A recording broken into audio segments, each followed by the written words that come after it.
Hey, I honestly don't even know why I'm asking the question, but I'm struggling with knowing that I will be the bad guy if I leave this marriage.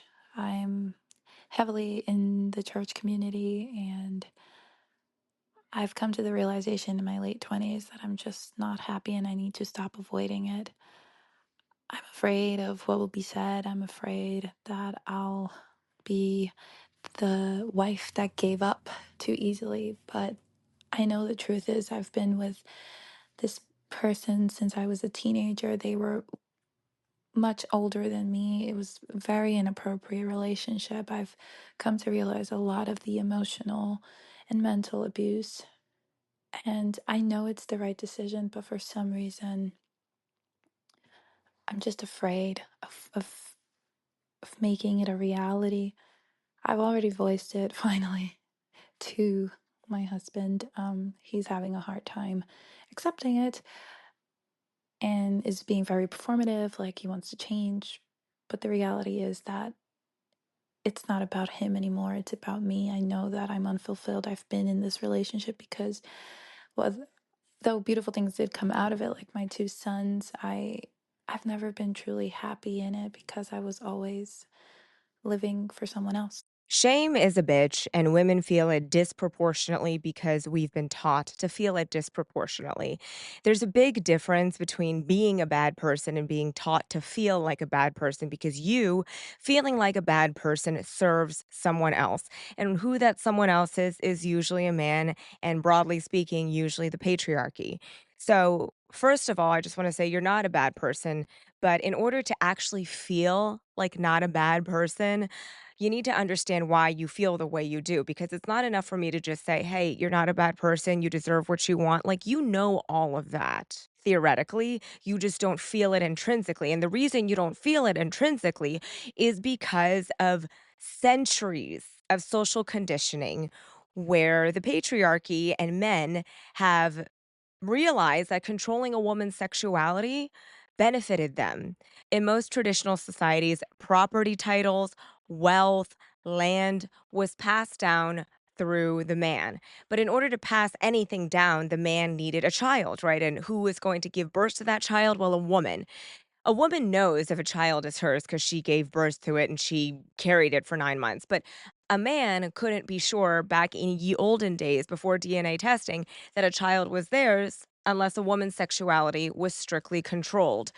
So instead of allowing women to just be human beings with autonomous rights, men decided in history that they needed to control women as a way to serve their lineage. Women's bodies and their behavior over time became a community asset, not something that they owned, something to be monitored and controlled because it was the only way we could continue the patriarchy. Female chastity and fidelity to the man became a symbol of lineage legitimacy. If you were a devoted wife and your husband was sure you were not sleeping with the milkman, it meant that they could be sure that the children you were raising were actually his. A woman who stepped outside of those roles wasn't just labeled bad, she was a threat to the family, to the lineage, the bloodline, and the entire social order. And nearly every major religion has reinforced this logic. So think about it. In Christianity, Eve caused the fall. In Islam, Judaism, and Confucianism, women were seen as either pure or dangerous, depending on how well they followed the patriarchal rules. And this didn't just exist in ancient civilizations. I would love to think that we've progressed past that, but this is still something we're dealing with today. On a much more aggressive level, honor killings still exist. On a less extreme level, you feel bad for wanting to leave your marriage. What we're saying as a society is that a man's worth comes from his accomplishments and a woman's worth comes from her obedience. Throughout history, we have been the keepers of our family's honor, of our moral reputation, of our husband's moral reputation. Some cultures where if the husband cheats or wants to divorce the woman is punished for it. How could you force him to do something like that? Which is why I think disproportionately women struggle with dating because they think, well, if he left me, I must have done something to do that. Not, oh, he's a jackass. It's, I must have done something to drive him away, which is why we diminish ourselves. We minimize. We say, I will be less. I will be out of the way so that when he needs me, I'm there smiling and ready to bake him a souffle.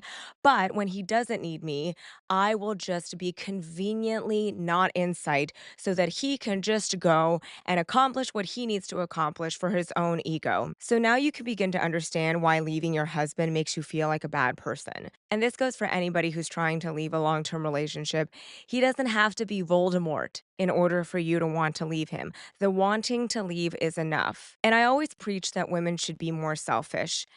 And that doesn't mean I want a whole generation of women in this day and age running around being self-serving and not giving a fuck what anyone else feels or thinks or the repercussions of their actions. What I'm saying is we've gone so far to one side that we need to pull it back to the other extreme. If you say I need to be selfish in this moment, you're not actually going to be an asshole, most of us at least.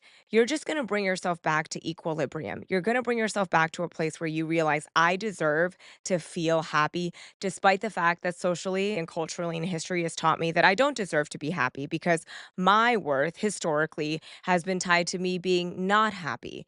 You don't have to regret your marriage to want to leave it.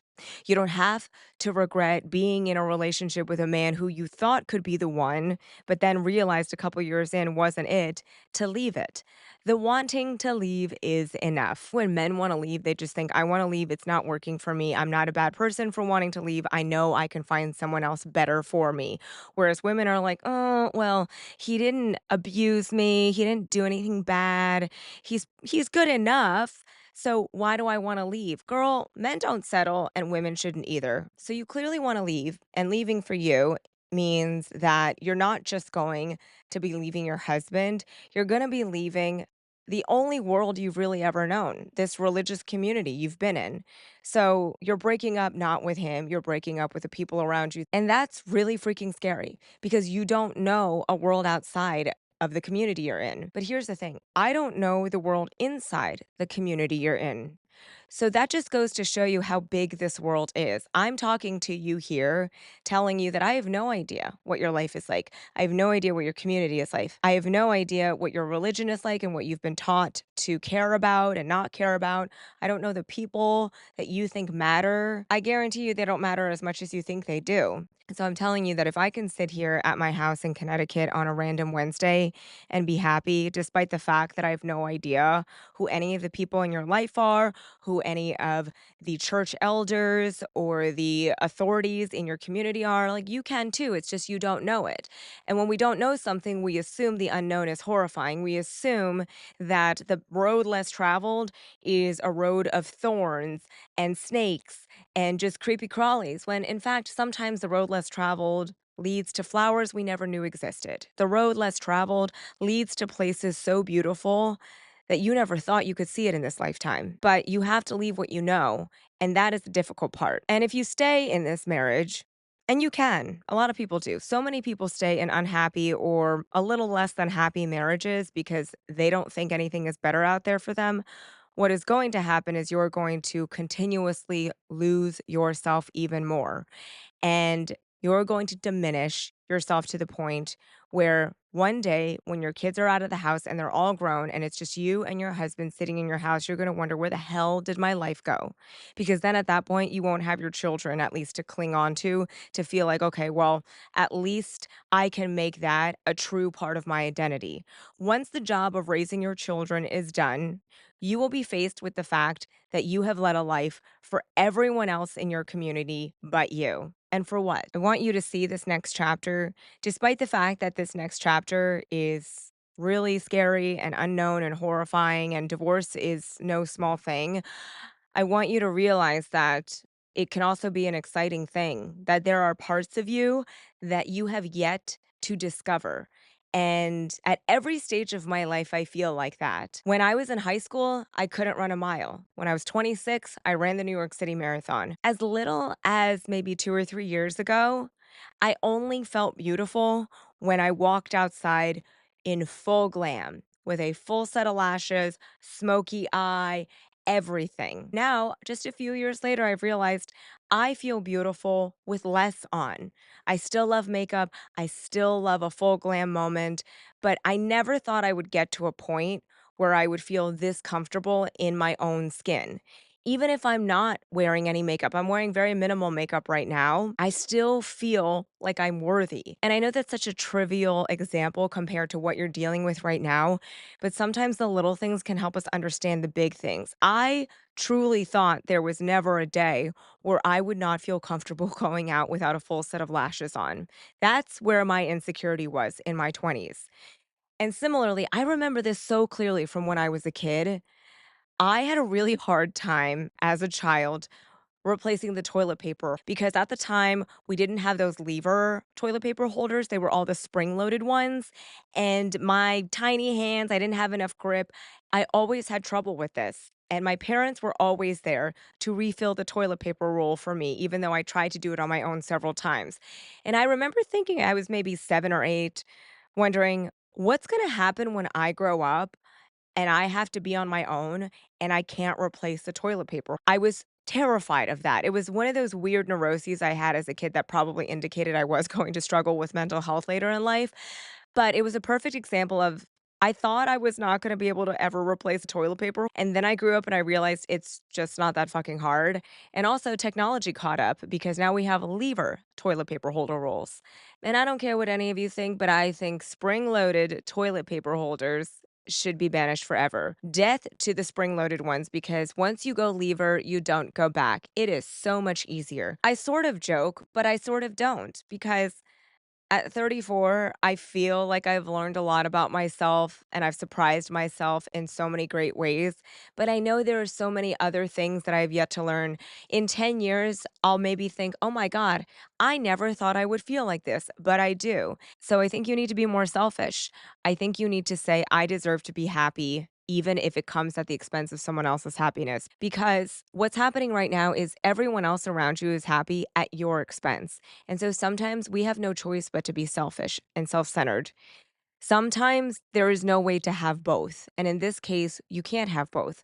I wish you were happy and your husband was happy and your community was happy, but you're not. And so you can either choose to be happy or at least start on the path to feeling happier, even if it doesn't happen right away. Or you can choose to be miserable forever and let your husband and community live in this fairy tale delusion of this life that you were never meant to live. And I want to leave you with this quote today that maybe can become your mantra as you embark upon this next horrifying but beautiful stage of your life if you choose to leave. It has certainly become my mantra whenever I feel like I'm choosing an unconventional life, but a life that feels truer to me than what convention is. And it goes like this. It's from an African American proverb, and it says, I am my ancestors' wildest dreams. Because every time a woman chooses her own truth, she reclaims something that was taken from the generations before her. Make your ancestors proud. And I don't know if you've seen Mulan, but if you have, make Mushu proud. That's all for this week. Thanks so much for listening. As always, you can leave me a voicemail to answer on next week's episode at speakpipe.com/brutallyannapodcast.